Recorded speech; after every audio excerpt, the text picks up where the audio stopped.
Otto Karolin, infosüsteemide analüüs, õhtuõpe, töötan ka IT-valdkonnas.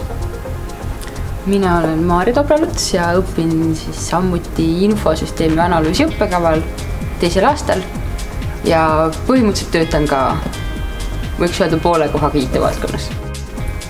Valik tuli juba sellepärast, et see tundus nagu ainus sükestest õppekavadest, kuhu esiteks saab õhtuti õppima minna ja kus sükseid eriala, sükseid aineid õpetatakse.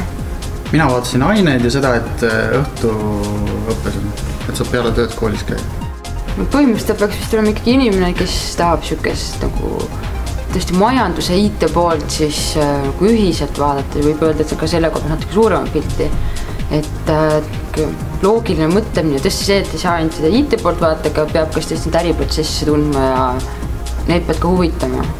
Soovi näha üldisemat pilti, et võrreldes programmeerimisega see vaade on oluliselt laiem ja ei ole mingi tehnoloogia põhine.